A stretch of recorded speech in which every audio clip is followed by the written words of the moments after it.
சுபாஷ். ஓகே சுபாஷ்.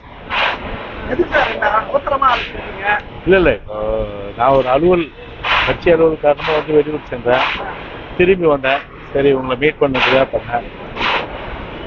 அப்ப பொதுவா பாத்தீங்கன்னா இன்னைக்கு சில பேருக்கு அத மேனியான்னு சொல்லுவாங்க, மேனியான்னு சொல்லுவாங்க. அதுல திரு அண்ணாமலைக்கு, அதாவது பாரதிய ஜனதா கட்சியுடைய தலைவர், அந்த தலைவருக்கே ஒரு லாய்க்கு இல்லை, ஒரு மெச்சூரிட்டி இல்லை, அதாவது இம்மெச்சூர்டு, அதாவது பக்குவப்படாத ஒரு அரசியல்வாதி என்று சொன்னால் திரு அண்ணாமலை சொல்லலாம். அந்த பக்குவப்படாத அரசியல்வாதி திரு அண்ணாமலை ஒரு கிராமத்துல சொல்லுவாங்க, சூடா வச்ச பாலை குடிச்சிட்டு நாக்கு சுட்டு போச்சு. நாக்கு சுட்டவனும் அவன் என்ன பண்ணுவானா, மோரை பார்த்தவன கூட ஊதி தான் குடிப்பானா, ஊதி தான் குடிப்பான். அது மாதிரி திரு அண்ணாமலைக்கு எவ்வளவுதான் வந்து நம்ம வந்து திருப்பி எடுத்தாலும், எவ்வளவு அடிச்சாலும் வாங்கிக்கிறேன்ற மாதிரி தான் திரு அண்ணாமலையுடைய அந்த போக்கு இருக்கின்றது. ஒரு சூடு சொர்ணமான இருக்கணும். எங்களுடைய கட்சி தலைவர்கள், குறிப்பாக பொன்மனச்செம்மல், இதயதேவ புரட்சி தலைவர் டாக்டர் எம்ஜிஆர், அதே போன்று இதயதேவ புரட்சி தலைவி அம்மா அவர்கள் வாழ்நாள் முழுவதும் ஏழை எளிய மக்களுக்காகவே தங்கள் வாழ்க்கை பாதையை அர்ப்பணித்துக் கொண்டு முழுமையாக அவருடைய சமூக கல்வி பொருளாதார ஏற்றத்திற்காக, குறிப்பா சொல்றேன், ஜாதி மதம் இனம் மொழி எல்லாவற்றையும் தாண்டி வாழ்க்கையிலே முன்னேற்றம் அடைய வேண்டும் என்ற வகையிலே பல்வேறு திட்டங்களை தீட்டி இந்த உலகம் உள்ளவரை போற்றக்கூடிய ஒரு தலைவர்களாக நம்முடைய பொன்மனச்செம்மல் புரட்சி தலைவர் எம்ஜிஆர் அவர்களும், அதே போன்று புரட்சி தலைவி அம்மா அவர்கள் இருக்கின்றார்கள். அம்மாவை பொறுத்தவரை திரு அண்ணாமலை ஒரு இந்துத்துவா என்று அந்த ஒரு கருத்து தமிழ்நாட்டு மக்கள் மத்தியில், தமிழ்நாட்டு மக்கள் மட்டுமல்ல உலகம் முழுவதும் வாழுகின்ற தமிழர்கள் அத்தனை பேருமே ஏற்றுக்கொள்ள முடியாத ஒரு கருத்து. ஏனென்று சொன்னால், தன்னுடைய அரசில் குறிப்பாக இதே புரட்சி தலைவி அம்மா அவர்கள் 91-96 ஆண்டு காலகட்டத்திலும் சரி, அதே போன்று 2006 ஆண்டு காலகட்டத்திலும் சரி, அதே போன்று 2016-2021 காலகட்டத்திலும் சரி, அந்த காலகட்டங்கள் எல்லாம் புரட்சி தலைவி அம்மாவை பொறுத்தவரை இந்துக்கள், இஸ்லாமியர்கள், கிறிஸ்துவர்கள் மற்றும் பிற சிறுபான்மை சமூகத்தை சார்ந்த சகோதரிகள் அத்தனை பேருமே ஒரு மத நல்லிணக்கத்தோடு வாழக்கூடிய அளவிற்கு ஒரு நல்ல சூழ்நிலையை தமிழ்நாட்டிலே ஏற்படுத்தினார்கள். ரமலான் நோன்பு திறக்கின்ற நிகழ்ச்சி திமுக எங்களை பார்த்த பிறகுதான் அவங்கள வந்து திறந்தாங்க. அம்மா அவர்கள் முதலிலே வந்து ரமலான் நோன்பு திறக்கின்ற நிகழ்ச்சி இஸ்லாமிய பெருமக்கள், இஸ்லாமிய சகோதரர்கள் எல்லாம் வந்து அழைத்து அவரை கௌரவப்படுத்தி அந்த ரமலான் நோன்பு திறக்கின்ற நிகழ்ச்சி வந்து ஒவ்வொரு ரமலான் மாதத்திலும் வந்து இதே புரட்சி தலைவி அம்மாவை பொறுத்தவரை அன்றைக்கு நோன்பு திறக்கிற நிகழ்ச்சி புத்தார் அம்மாவுடைய செலவில, சொந்த செலவில செய்தார்கள். அதன் பிறகு சில கட்சிகள் கட்சி சார்ந்து செய்தார்கள். அதே போன்று கிறிஸ்துவ பெருவிழாக்கள் இதெல்லாம் ஒவ்வொரு ஆண்டும் அனைத்து இந்திய அண்ணா திராவிட முன்னேற்ற கழகத்தில் சார்பில் நடத்தப்படுகின்றது. அது மட்டும் இல்ல, நீங்க அந்த நம்முடைய இதய புரட்சி தலைவி அம்மா அவர்கள் இந்த ரமலான் நோன்பு திறக்கிற நிகழ்ச்சியிலும் சரி, அதே போன்று கிறிஸ்துவ பெருமக்கள் அந்த நிகழ்ச்சியிலே கலந்து கொள்ளுகின்ற அந்த நிகழ்ச்சியிலும் சரி, பொதுவாகவே பைபிளை வந்து கோட் பண்ணுவாங்க, அதே போல குர்ஆனை கோட் பண்ணுவாங்க. அப்படி தன்னுடைய நெஞ்சத்திலே ஒரு மத நல்லிணக்கம், அது இந்துவாக இருந்தாலும் சரி, கிறிஸ்துவாக இருந்தாலும் சரி, ஒரு இஸ்லாமிய சகோதரராலும் சரி, அவர்கள் இந்த மதங்களை மதித்து அதன் அடிப்படையிலே அது கருத்துக்கள் மட்டும் சொல்வதோடு மட்டும் இல்லாமல் தன்னுடைய அரசில் அதிகமான அளவிற்கு நன்மைகள் செய்தார்கள். நோன்பு திறக்கிற நிகழ்ச்சிக்கு இலவசமாக அந்த அரிசி, அந்த கட்சி தயாரிப்பதற்கு அரிசி கொடுத்தது கிடையாது. நாகூர் சந்தன கூடு எடுத்துங்க, சந்தன பெருவிழா நடக்கும். அதுக்கு வந்து ஒரு சந்தன கட்டைகள்லாம் கூட அம்மா அவர்கள் வந்து அளித்தார்கள். அதே போன்று ஜெருசலம் செல்வதற்கு, அதே போன்று புனித யாத்திரை இஸ்லாமிய பெருமக்கள் செல்வதற்கும், அதே போன்று வக்ஃப் வாரியத்திற்கு இப்படி உலாமாக்கள் பென்ஷன், உலாமாக்களுக்கு சைக்கிள், இப்படி எவ்வளோ திட்டங்களை எல்லாம் வக்ஃப் வாரியத்தில் நொந்து போயிருந்தது. அதுக்கும் வந்து பணம் கொடுத்து தூக்கி விட்டாங்க. அப்போ அவருடைய எண்ணம் என்ன? ஒரு மத நல்லிணக்கம், எல்லாம் சமம் என்ற அடிப்படையிலே ஒரு மனிதநேயத்தோடு அணுகிய ஒரு மாபெரும் தலைவி, புரட்சி தலைவி அம்மா. அம்மா படிச்சதே ஒரு கிறிஸ்டியன் காலேஜ் தான், கிறிஸ்டியன் ஸ்கூல் தான். பெங்களூர்லயும் கிறிஸ்டியன் ஸ்கூல் தான் படிச்சாங்க. அதே போல வந்து சென்னையிலையும் பார்த்தீங்கன்னா கிறிஸ்டியன் ஸ்கூல் தான் படிச்சாங்க.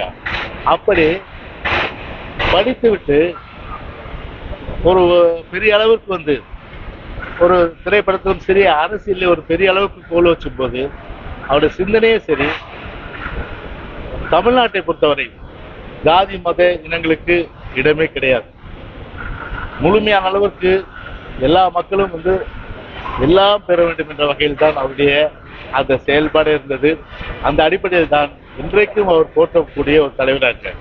நான் கேட்கிறேன், திரு அண்ணாமலை ஏன் அவருக்கு வந்து அவங்க கட்சியில தலைவர் இல்லையா? திரு அத்வானி பிஜேபி ஆரம்பிக்கிறதுக்கு கஷ்டப்பட்டு கட்சியை வளர்த்தவர், அவரை பத்தி ஏன் பேச மாட்டேன்றீங்க நீங்க? திரு வாஜ்பாய் அவர் வந்து கட்சியை வந்து பிஜேபியை வளர்த்தாரு, அவரை பத்தி ஏன் பேச மாட்டேன்றீங்க? திரு அண்ணாமலை பொறுத்தவரை ஒரு திமுகவுடைய பி டீம். ஏன் சொல்றோம் அப்படின்னாக்கா, இன்னைக்கு நாட்டுல எவ்வளவு பிரச்சனை இருக்கு சொல்லுங்க. இன்னைக்கு தமிழ்நாட்டை பொறுத்தவரை மின்வெட்டு இருக்கு, சட்ட ஒழுங்கு பாலா இருக்கு.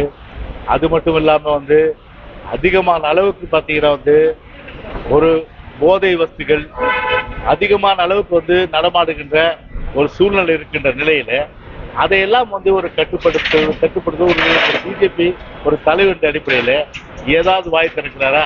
இல்ல சட்ட ஒழுங்கா தினந்தோறும் கொலை, கொள்ளை, ஆள் கடத்தல், கட்ட பஞ்சாயத்து இதெல்லாம் சாதாரண நடக்குது. இதை கட்டுப்படுத்துவதற்கு எந்த நடவடிக்கை வந்து திரு அண்ணாமலை எடுப்பதில்லை. அது மட்டும் இல்லாமல் இன்றைக்கு விவசாயிகள், நெசவாளர்கள், தொழிலாளர்கள் இன்னைக்கு என்ன நதிநீர் பிரச்சனை பொறுத்தவரை இன்றைக்கு முல்லை பெரியாறு அது திமுக உச்ச நீதிமன்ற தீர்ப்பு அம்மா தெளிவா வாங்கி கொடுத்திருக்காங்க. அந்த வாங்கி கொடுத்த தீர்ப்பை கூட இன்றைக்கு அது செயல்படுத்துவதற்கு வக்கில்லாத சுப்ரீம் கோர்ட்டுக்கு போக முடியாத திமுக அரசை கண்டிக்க திராணி இல்லை திரு அண்ணாமலைக்கு. அது மட்டும் இல்லாமல் கேரளா அவர்கள் வந்து பார்த்தீங்கன்னா அந்த ஆற்றின் குறுக்கே வந்து ஒரு தடுப்பணை கட்டுவதற்கு அந்த முயற்சி எடுக்கும் போது அதை பத்தி பேசுவதற்கு அண்ணாமலை வக்கில்லை. அதே போல் நதிநீர் பத்தி பேசாமல் அவருக்கு இருக்கின்றதெல்லாம் ஒரே வந்து அம்மாவை பற்றி பேச வேண்டும். அப்படி என்ற வகையில தான் இன்றைக்கு அம்மாவுடைய புகழுக்கு வந்து ஒரு குறுகிய கண்ணோட்டத்தோடு அம்மாவை வந்து ஒரு மதத்திற்குள்ள அடைக்கின்ற அந்த ஒரு இழிவான செயல் இவர்களுக்கு வந்து பார்த்தீங்கன்னா ஒரு மதவெறி பிடித்தவர். அம்மா வந்து ஒரு தெய்வ பலம் வைக்கிறார். அம்மாவை பொறுத்தவரை ஒரு தெய்வ பக்தி உடையவர்கள். அதே போன்று மதவெறி கிடையாது.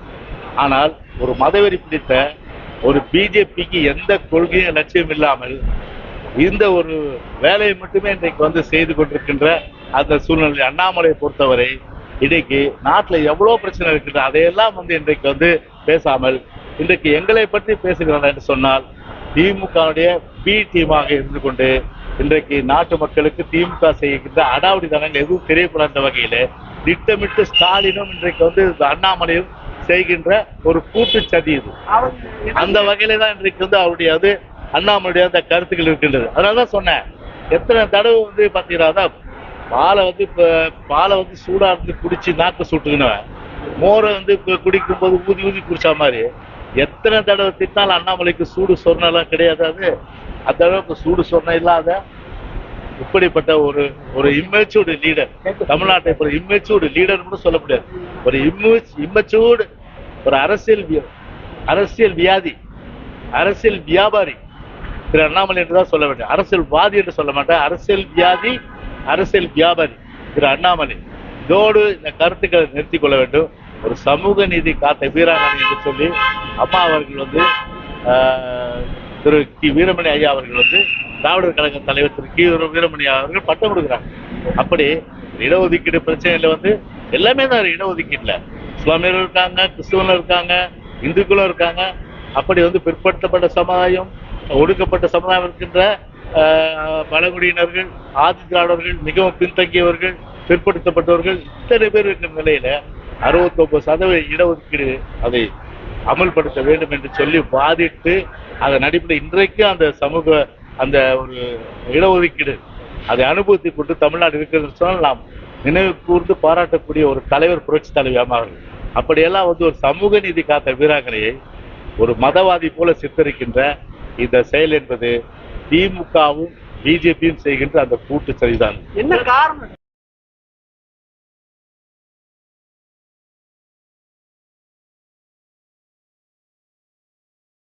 அரிசி அதுல பருப்பு இது எதுவுமே சரியா கொடுக்கப்படல. பருப்பு எல்லா மாநிலத்திலையும் மாநிலத்தில் உள்ள எல்லா கடையிலுமே தட்டுப்பாடு. இதனால பொதுமக்கள் மிகுந்த சிரமத்தை அடைஞ்சிருக்காங்க.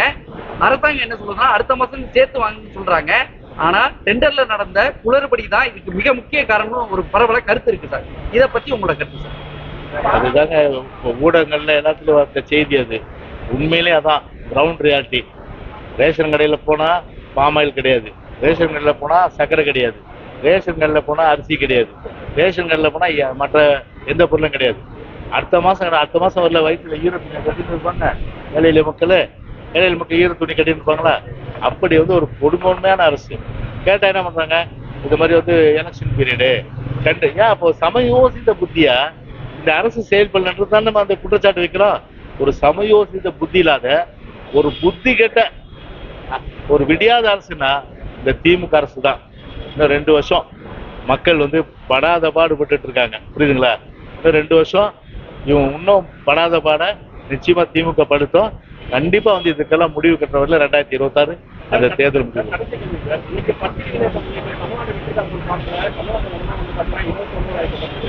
அதே மாதிரி யாரு கூடயுமே நான் கூட்டணி வைக்க மாட்டேன்னு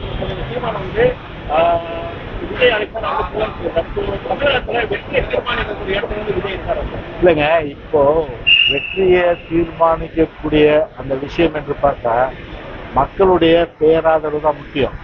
கட்சி அவங்க ஆரம்பிச்சிருக்காங்க, அவங்க செயல்பாடு காட்டிட்டு இருக்காங்க. அதனால என்னுடைய செயல்பாடு மக்களுக்கு தெரியும். கண்டிப்பா எது எப்படி இருந்தாலும் சரி 2026 பொறுத்தவரை மீண்டும் பொன்மனச்செம்மல் புரட்சி தலைவர் எம்ஜிஆர் ஆட்சி, புரட்சி தலைவி அம்மாவுடைய ஆட்சி நம்ம கழக பிரச்சான எடப்பாடி தலைமையில அமையும். அது எழுதி வச்சு. ஓகே,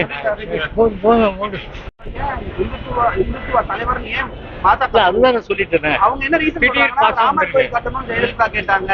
அதே போல பாகிஸ்தான் 370 ஸ்கிராப் பண்ணணும்ன்றத எல்லாமே ஜெயலலிதா பண்ணாங்க. இல்ல இப்ப திருமதி தமிழிசை கூட ஒரு ஆளுநரா இருந்தவங்க ஒரு தவறான தகவல் சொல்லலாமா? நான் கேட்கிறேன், எந்த இடத்துல அம்மா கர சேவைக்கு ஆட்கள் அனுப்பினாங்கன்னு சொன்னாங்க சொல்லுங்க பார்க்கலாம். அது அதிமுக தலைவர்களே பேசாங்கன்னு சொல்லிட்டு ஒரு பொறுப்புள்ள பதவியில் இருந்து கொண்டு இப்படி ஒரு பொறுப்பற்ற அந்த பேச்சு என்பது நிச்சயமாக ஒரு முகசுளிக்கின்ற வகையில் தான் இன்றைக்கு தமிழிசை சவுந்தரராஜனுடைய அந்த கருத்து இருக்கு. எடுத்துக்காமீங்க பார்க்கலாம். நான் அரசியல இருந்து நான் விலகிறேன். நான் கர சேவைக்கு ஆள் அனுப்புறதுக்கு அம்மா சொன்னாங்களா? அன்னைக்கு என்ன சொன்னாங்க அம்மா? அன்னைக்கு பாபர் மசூதியை இடிக்கக்கூடாது, ராமர் மசூதி இதுவும் ராமர் கோயிலும் கட்டணும். இதுதான் அம்மாவுடைய ஸ்டாண்டு. ஏன்னா ரெண்டு மதங்களை மதிக்கப்படணும். இந்துவாக இருந்தாலும் மதிக்கப்படணும், இஸ்லாமியர்களாக இருந்தாலும் மதிக்கப்படணுன்ற அடிப்படையில் தான் அம்மாவுடைய கருத்து இருந்தது. ஆனால் வேண்டுமென்றே திரித்து இப்ப கர சேவைக்கு ஆள் அனுப்பிச்சு அதை அன்னைக்கு நான் கூட தான் அம்மா கூட 91, 96 அன்னைக்கு அம்மா கூட இருந்த தலைவர்கள் அன்னைக்கு விமர்சனம் பண்ணாங்க. அன்னைக்கு இப்படி ஒரு அண்ட புழுகு ஆகாச புழுகு இன்னைக்கு பாத்தீங்கன்னா இன்னைக்கு ஒரு பெரிய அளவுக்கு இந்த பிஜேபியை பொறுத்தவரை ஒரு தோல்வியினுடைய உச்சக்கட்டத்தை போயிட்டு இருக்கு. இன்னைக்கு அந்த ஒரு அடிப்படையில் இன்னைக்கு மேல இருக்கிறவங்களும் வாய்க்கு வந்தபடி பேசுறாங்க, கீழே இருக்கிறவங்களும் வாய்க்கு வந்தபடி இன்னைக்கு பேசிட்டு இருக்கிறாங்க. இந்த உலர்களுடைய கட்சியாக இன்னைக்கு பிஜேபி மாறிட்டு. தமிழகத்துல சட்டம் ஒழுங்கு சீரமைப்பு மிக பிரமாதமா இருக்கிறது தமிழக அரசு சொல்லியிருக்கு, முதல்வரும் சொல்லியிருக்கிறாரு. இதே நேரத்தில் 868 பேரை இந்த 6 மாதத்துல குண்டர் சட்டத்தில் போட்டிருக்கிறதாக ஆணையாளரே பேட்டி கொடுத்திருக்கிறாரு. சட்டம் ஒழுங்கு இப்போ அதுவே ஒரு சட்ட ஒழுங்கு சீர்கெட்டிருக்கிறதான்னு அர்த்தமாகுது. அப்போ இப்போ எதிர்கட்சிகள் குறிப்பாக கழகத்துடைய பொதுச் செயலாளர் அவர் அவ்வப்போது அறிக்கை விடுறாரு, பேட்டி கொடுக்குறாரு. இதெல்லாம் உரைக்குது திமுகவுக்கு. உடனே அப்பதான் வந்து கொஞ்சமாச்சும் தூக்கத்துல இருந்து எழுந்து உடனடியாக என்ன பண்றாங்க, அப்பதான் ஆக்ஷன் காட்டுறாங்க. கஞ்சா ஒழிக்கலன்னா அப்பதான் வந்து போலீஸ் போகுது. ரவுடிசம் ஜாஸ்தி ஆச்சுன்னா அப்பதான் 4 பேரை பிடிக்கிறாங்க. கொலை, கொள்ளை, கற்பழிப்பு எல்லாம் சர்வசாதாரணம். இன்னைக்கு இந்தியாவிலே இன்னைக்கு வந்து ஒரு முதன்மை மாநிலம் சொன்னா, தொழில முதன்மை மாநிலமா, விவசாயத்துல முதன்மை மாநிலமா, இல்ல வந்து கல்வியில முதன்மை மாநிலமா? கொலை, கொள்ளை, கற்பழிப்பு, ஆள் கடத்தல் முதன்மை மாநிலம். கஞ்சாவில் போதை வஸ்துக்கள் அதுல வந்து முதல் மாநிலம். இப்படிதான் வந்து தமிழ்நாடு திமுக ஆட்சியில வரலாறு படைக்கக்கூடிய. எனவே இதெல்லாம் திரு அண்ணாமலை என்னைக்கு பேசுறாங்க, இன்னைக்கு ஒன்னும் பேசுறதில்லை. அவரை பொறுத்தவரை பாத்தீங்கன்னா அண்ணா திமுகவை சீனும் வாங்கி கட்டிக்கணும், அந்த அடிப்படையில வாங்கி கட்டியிருக்காரு. இனிமேல வாய் திறந்தா கண்டிப்பா மோசமான விளைவுகளை கண்டிப்பா வந்து திரு அண்ணாமலை சந்திக்கிறேன்னா இதோட வந்து நிறுத்துறது நல்லது. அண்ணாமலை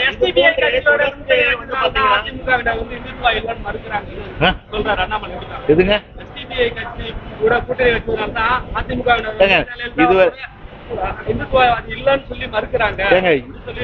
இதுவரையில நான் தான் சொல்லிட்டேன்ல, இப்ப எல்லாருமே தெய்வ பக்தி உண்டு. எல்லாருக்கும் தானே இருக்கு தெய்வ பக்தி.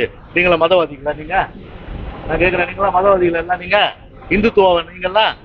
அம்மா தெய்வ பக்தி இருக்கு, அவங்க மதவாதி கிடையாது. அவங்க இந்த அடிப்படை ஒரு ஞானம் கூட, ஒரு அடிப்படை விஷயம் கூட தெரியாத ஒரு அரை வேக்காடு அண்ணாமலை ஒரு இந்துத்துவ என்ற போர்வை போகுது. ஏன் பிஜேபி தலைவர்களா இருக்கின்ற வாஜ்பாய் பத்தியா பேச மாட்டேங்க? வாஜ்பாய் இவரை பத்தி, அத்வானி பத்தி பேச மாட்டேங்க? ஒரு அரசியல்வாதியோடு விவாதிக்கலாம், ஒரு அரசியல் வியாபாரியோட விவாதிக்க முடியாது. ஆமா, அவருடைய ஸ்டாண்டர்ட் எப்படி இருக்குன்னு பாருங்க. ஒரு ஸ்டாண்டர்டை பாருங்க. ஆரம்பத்துல எப்படி இருந்தாரு, இப்ப அவருடைய ஸ்டாண்டர்ட் எப்படி இருக்குன்னு. வாடகை வீட்டுல தான் இருக்காரு. எத்தனை லட்சம் ரூபாய்க்கு வாடகை இருக்காரு, எப்படிப்பட்ட கார் யூஸ் பண்றாரு, உழைச்சி சம்பாதிச்சாரு. இல்ல அவங்க கட்சி வந்து கிட்டத்தட்ட 16,000 கோடி ரூபாய் இன்னைக்கு வந்து இது கட்சிக்கு சேர்த்திருக்கு. எல்லாம் என்ன 16,000 கோடி ரூபாய் வந்து உழைச்சி சம்பாதிச்ச கட்சி. அப்படி ஊழலுடைய ஊற்றுக்கண் என்று சொல்லக்கூடிய அளவுக்கு பிஜேபி இன்னைக்கு மக்களை இன்னைக்கு ஏமாற்று. அந்த வகையில ஒரு அரசியல் வியாபாரி, ஒரு அரசியல் வியாதி, ஒரு அரை வேக்காது இவங்களோட போய் நாங்க போய் வந்து விவாதம் பண்ணுமா? அரசியல்வாதியோடு விவாதிக்கலாம். அது அரசியல் வியாதி பிடிச்சவர்கள் அரசியல் வியாபாரியோடு வியாதிக்க நாங்க தயாரா இல்லை. எனக்கு ஜோசியம் தெரியாது, எனக்கு ஜோசியம் தெரியாது. இன்னொரு ஒரு கட்ட தேர்தல் இருக்கு இல்லையா? முடிஞ்ச உடனே என்கிட்ட கேளுங்க, முடிஞ்ச உடனே சொல்லுங்க, நீங்க முடிஞ்ச உடனே கேளுங்க. நீங்க ஜெயலலிதா அவர்கள் வந்து முதல்வராக இருக்கக்கூடிய நிலையில வந்து பாத்தீங்கன்னா இந்த மாதிரி தலைவர்கள் வந்து ஒரு கவனமான கருத்தை முன்வைத்தா அதிமுக வந்து களத்துல நின்று அதிகமான போராட்டம் வந்து ஈடுபட்டிருக்கு. ஆனா தற்பொழுது அப்படிப்பட்ட ஜெயலலிதா அவரை பல குற்றச்சாட்டுகள் இருக்கும்போது நீங்க வாய்மொழி எதிர்ப்பு பாக்குறீங்களே தவிர களத்துல எந்த ஒரு எதிர்ப்பு இல்லைங்க. ஒரு பிஜேபி பொறுத்தவரை நாங்க ஒரு பெரிய கட்சியா தமிழ்நாட்டுல வந்து அதை வந்து கன்சிடர் பண்ணோம். தமிழ்நாட்டை பொறுத்தவரை அது வந்து ஒரு சிறு வயது குழந்தை தான். அது வந்து ஒரு சவலை குழந்தைன்னு சொல்லலாம், சவலை குழந்தைன்னு சொல்லலாம். அந்த வகையில அவங்க கருத்தெல்லாம், அவங்க கருத்து நம்ம சொல்றோம். அவங்க எங்களுக்கு பிரதான எதிரி யாரு? தமிழ்நாட்டை பொறுத்தவரை திமுக வந்து எங்கள் மீது விமர்சனம் இல்லை, அவர்களுடைய அடாவடித்தனங்கள், அக்கிரமங்கள், அநியாயங்கள் இதெல்லாம் வந்து புரியப்படும் போது கண்டிப்பா வந்து நீங்க சொல்ற மாதிரி எங்களுடைய பூச்சாலை பொறுத்தவரை அதற்குரிய நடவடிக்கை எடுப்பாங்க. அதே போல வந்து பாத்தீங்கன்னா திமுக ஆட்சி அமைக்கிறதுக்கு முன்னாடி தன்னுடைய தேர்தல் அறிக்கையில் இஸ்லாமியருக்கு வந்து இடஒதுக்கீடு அதிகபட்ச தரப்படும் சொல்லியிருந்தாங்க. ஆனா நீங்க எதிர்கட்சியா இருக்கக்கூடிய நிலையில அது குறித்து சட்டசபையிலோ எந்த ஒரு வாய்ப்பு தீர்மானம் இது பண்ணல. ஆனா தேர்தல் சமயத்துல மொத்தம் இஸ்லாமிய முக்கியமான சிறுபான்மை விருதை பற்றி மட்டும் பேசுறாங்க. அது தேர்தலுக்காக மட்டும் தான் பேசியிருக்காங்களே தவிர சிறுபான்மையோட இடஒதுக்கீடு அவருக்கான நிதி ஒதுக்கீடு பற்றி வந்து அதிமுக வாய்ப்பு வழங்க மாட்டாங்க. தம்பி உங்களுக்கு வேணா பிஜேபி தமிழ்நாட்டுல சிறுபான்மை மக்களுக்கு என்ன செஞ்சது, அதே போன்று திமுக சிறுபான்மை மக்களுக்கு என்ன செஞ்சது, அண்ணா திமுக தமிழ்நாட்டுல சிறுபான்மை மக்களுக்கு என்ன செஞ்சது, நானா ஒரு கம்பேரிட்டிவ் ஸ்டேட்மெண்ட் போட்டு ஒரு ஒப்பீடு போட்டு உங்களுக்கு வேணா தரேன். அதுல பாத்தீங்கன்னா அதிகமா பாத்தீங்கன்னா இஸ்லாமிய மக்கள் நன்மை பெறுகின்ற வகையில முதல்ல என்ன, ஒரு அமைதி. நீங்க போனா உயிரோடு திரும்பி வீட்டுக்கு போகணும், அதுக்கப்புறம் தான் மற்றதெல்லாம் சலுகைலாம். ஆனா அந்த அமைதியை நிலைநாட்டது யாரு? 91, 96 பாபர் மசூதி பிரச்சனையாச்சு, ஒரு இஸ்லாமிய மக்களுக்கு ஏதாவது பாதிப்பு இருந்தா இங்க, ஒரு இந்துக்களுக்கு பாதிப்பு இருந்ததா இங்க, ஒரு கிறிஸ்துவ சமுதாய மக்களுக்கு பாதிப்பு இருந்ததா? பாதிப்பு இல்லை. ஏன்னா எந்த ஒரு தீவிரவாத தலை தூக்காமல் தமிழ்நாடு அமைதி பூங்கா, பீஸ் பிரிவிலிங் ஸ்டேட் என்ற வகையில் உருவாக்கி தமிழ்நாட்டை அமைதி பூங்காவாக உருவாக்கினாங்க. உங்களுக்கு நீங்க போய் பத்திரமா வீடு போய் சேர்ந்தாங்க, அதாங்க முதல்ல. அடுத்ததாங்க சலுகை. அந்த ஒரு பாதுகாப்பு உள்ள ஒரு நிலையை அதிமுக ஏற்படுத்துச்சு. சரி, திமுக 98ல இதே அத்வானி வந்து கோயம்புத்தூர் வராரு. கோயம்புத்தூர் வரும்போது என்ன நிலைமை ஆச்சு சொல்லுங்க? ஒரு குண்டு வெடிச்சது. குண்டு கோயம்புத்தூர் வெடிச்சது. ஆனா தமிழ்நாடு முழுவதும் இஸ்லாமிய பெருமக்கள் வேட்டையாடப்பட்டாங்களா இல்லையா சொல்லுங்க? பர்தாவை தூக்கி பார்க்கறது, முஸ்லீம் பெரியவர் வந்து 1000 ரூபா வச்சிருந்தா தூக்கி குண்டர் சட்டத்துல போடுறது, சிறையில் அடைக்கிறது, மசூதிக்குள்ள வந்து அத்துமீறி நுழையிறது, இதெல்லாம் வந்து எப்ப நடந்தது? எங்க ஆட்சி நடந்தது? திமுக ஆட்சி நடந்தது.